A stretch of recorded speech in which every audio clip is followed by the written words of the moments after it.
You know, the idea of digital technology, again, just seems to be changing, again, how musicians think. I've talked about it before, how a musician will easily go back between a traditional handcrafted instrument, plug it into their phone or their iPad and upload it to their Facebook page. They just move around like it's all one thing. So that's created a large market for a lot of technology products, all the things that help make that work. And I'd like to bring out a couple of retailers who have really maybe captured that spirit and have built a really, really successful business because of it. Susan and Jonathan Lipp from Full Compass. Come on, you guys. Woo! Yeah, people's recognition, you know, Susan thinks I work for her, but that's all right. Come on, Jonathan. We actually do. So. Wow, you guys, first time up here, isn't it? Huh? Well, welcome. I think so. All my friends. I know why it's the first time. Because it's at 8 o'clock in the morning. It's quite early. Yeah. I don't do 8. It doesn't always, a lot of times people don't call me back when we ask because of that. We're just talking about digital and the idea of how the market was created because of that. I mean, you guys really started pretty simply with a studio. Tell me some of the trajectory. I know it's been covered widely, but I'll bet a lot of people don't know about Full Compass. How did this all start? Well, the original Full Compass was founded in 1971, and I had 3 partners, and we built a recording studio from scratch. It was very common in those days to do your own carpentry and to build your own consoles and amplifiers, and because commercially made equipment was extremely expensive and not mass produced, so it was often more economical to build a console. And just to give those of you who know a little bit about pro audio, which I'm sure a lot of people do here, we built a console in 1971 that was 16 input, 8 output recording console, which back then in the Billboard magazine where you listed the features your studio had, that, you know, having pan pots was a feature, you know, I mean, which are taken for granted today. And I think we built it with $5,000 in raw materials. The cheapest console you could buy in 1971 that did the same thing was $20,000, which in today's money, what is it, close to $4 million, you know? Wow. And a number of years later, Greg Mackey came out with his 8-bus 16 by 8, which did functionally the same thing and cost less than our raw materials 20 years later, of course, with inflation. So that's how the industry's changed. Yeah, that's the story of technology in many ways. But so other people saw what you were doing and then wanted to have you do that for them. So how did you shift into making or selling stuff for others? In 1977, my mother died and I had a very small inheritance, and I decided to start selling merchandise instead of using it as an engineer. And that was the beginning of Full Compass Systems, the original Full Compass Sound Studios, which closed in 1980, by the way. And around 1980 is when all of a sudden multi-track recording equipment became affordable, and the future fate of traditional recording studios was on the line, and many went out of business. You were there for the whole ride, right? I mean, this wasn't done alone, right? I mean, well, yeah, it was done alone, because I didn't meet Jonathan until 1978, oh my God. and immediately took over his life. Yeah, And the child bride. Yeah, right. No, I changed everything. You know, he thought, you know, selling stuff really meant started taking off, a right? little dusty store in a 500 square foot building, office right in the middle of a big building. Yeah.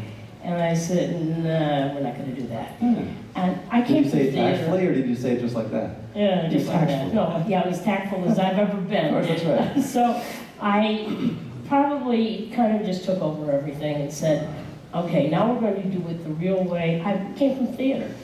My background was managing professional theater. So now we're going to do it real. We're going to start advertising. And we became a sales team, and I understood everything about the stuff. And I knew nothing about the stuff, but I knew how to open and close. So that's all you need to do in sales, is open and close. She would get on the phone, she would open a sale, then I'd talk about this, turn it over to me, I'd talk about the stuff, and then she'd try and get me off the phone before I talked them out of it. Yes, that's right. So she could close. Yeah. So I closed the sale, and we realized that when we were going to do our first mailing, since we are a mail order company, we would go to the library at night and write every single name down. This before you could even do photocopies. So we would take the blue book, probably broadcast was our biggest starting thing. And we'd take the blue book and we'd go and write all these names down. And when we had 150 names, I went and got a bulk mail permit. And you'd have to send 200. And we found out that if you send 50 back to yourself, it's cheaper than first-class mail. So that's how we did it. Okay, something good what you said. You were selling primarily to radio stations and large corporate interests. I mean, that's, Right. talk about game changers. Then it shifted, I mean, we're kind of skipping around it, but it shifted to a much different audience. And how did that happen? So you're selling high technology products, but you also all of a sudden started selling musical instruments. And what was the connection there? Well, that was kind of accidental. Much farther down the line when in the Museum of Making Music, you had the original Tascam Porta Studio, which was a game changer. It was a recorder and a mixer all in one.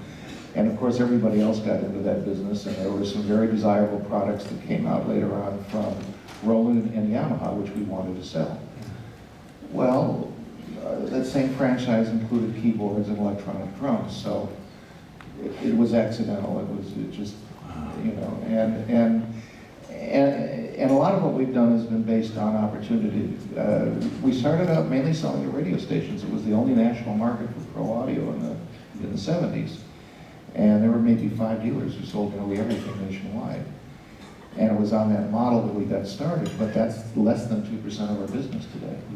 I mean, they don't buy turntables, they don't buy phone cartridges, they don't buy cartridge cassettes and reel-to-reel decks. Yeah, true. And you know, that is part of what is the challenge to everybody here, is that technology changes and you can't rely on your original mission to continue doing business. Hardware disappears. We, being primarily focused on pro audio, we used to sell a lot of equalizers and limiters, and this was all hardware. Now, there's really nice esoteric stuff you can still buy, many of them that use vacuum tubes still. But the main line of products, the graphic equalizers that everybody was using for the PA system, is now electronic. It's either part of a console or part of a DSP. And so all of a sudden there are pieces of hardware that virtually disappeared, although the functions remained in software. And I think if you're looking into the future, which I think is one of the things you want to talk about, is that, you know, this is a ongoing challenge in MI also, that we're seeing the beginning of functional virtual reality. The goggles are, you know, they're mainly gaming oriented today, but there may be a time with tactile gloves that you'll be able to really play air guitar and get sound out of it. There's just a drum set here that I just played yesterday with virtual goggles. You played a virtual drum set. Yeah. It's incredible. And whether that's going to change whether we sell real drums or not, we don't know. I didn't say that. No. But that is the challenge. And we've seen that move back in a pro audio. We've seen people move back towards tactile surfaces that they abandoned and realized, even in recording where it could all be done on a computer, they want a piece of hardware to touch. So these changes happen. They're sometimes frightening. Sometimes we don't know where it's going to go, if it's going to loop back to where it started. You know, we're not going to delve too deeply into this, but Susan, you and I have had long conversations about the kind of male-centric industry that we're in. I mean, you don't have to go 20 yards next door to see that.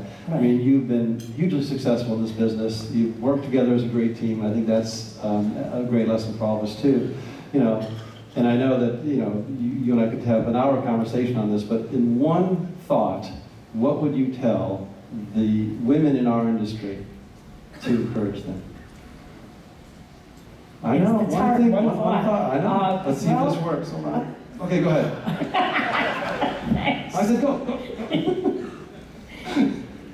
First of all, No, there's no first of all. we It's one thought. can't think of ourselves as different than men. We are the same, except for the fact that we ask questions. Oh, I thought you were going to say the other one. I know, probably not. We ask questions, and I found the most successful salespeople in our industry, women selling to men, works so well because The women ask questions. And all of a sudden, they know exactly what these guys need. So we're asking the questions of what do you really need? I'm sorry, did you say something? Okay, I got it. That was really good, actually. I thought it was going to go a whole bunch of different places, I know, so thank you're you. afraid. And one thing that the Lips are very shy about but don't talk about is the philanthropy. And I think we're also entering an era of the citizen activist. I mean, a lot of us are fed up with our leadership, whether it's in government or in some corporate, Wall Street. You've been very involved in having your voice heard. You've been very involved in giving in your community. We've also been to Washington many, many times, and we were able to push this bill through that was a complete victory for music and for children and for our industry. Talk a little bit about that. Why did you get involved? What triggered that? Well, I got involved because I really love kids. And I noticed that kids grow into adults. And if a kid has a music background, their brains work better. And then those become our employees. And most of my employees, 78% of them, are musicians. And when you've got 225 employees, it's pretty cool to see 78% that are musicians. By the way, 12% are theater people. Really? Yeah. So we've got a lot of very talented people working for us. And if we go to Washington and beg Congress, and that's what we've been doing. Jonathan and I have gone together for 8 years. I went for 9 by one year by myself. His first year, he wasn't allowed to go on the Hill. It's a long story. Only It started board slow, members could board go. members. Okay, one note to self, don't ever piss off Susan Lipp, because I'm finding increasingly she has a really good memory. And please go on. So we absolutely love going to Washington. It is probably the most fantastic thing you can do for yourself. More than you can do for others, you can do it for you. It makes you feel wonderful. You're so empowered by going to Washington and talking to people that you may or may not know. And then I've discovered that you get to know these people pretty well. And then you take it back to your own state and you talk to the people in your state. And then you get involved with them. Of course, they all ask you for money then, but because they are politicians and that's their job. But we really, really are into it. We love what is coming of it. 10 years and it finally happened.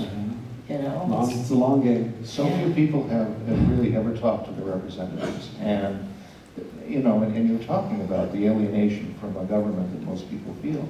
And the fact is that they are accessible. They do want to hear. And the fact that so few people actually talk means that your voice means much more than it would otherwise. Yeah. All right, follow your example, everyone. Go to Washington. Let's do it. All right, thank you, guys. Thank you. Good job. Thank you, Susan. Thank you, Susan. Thank you.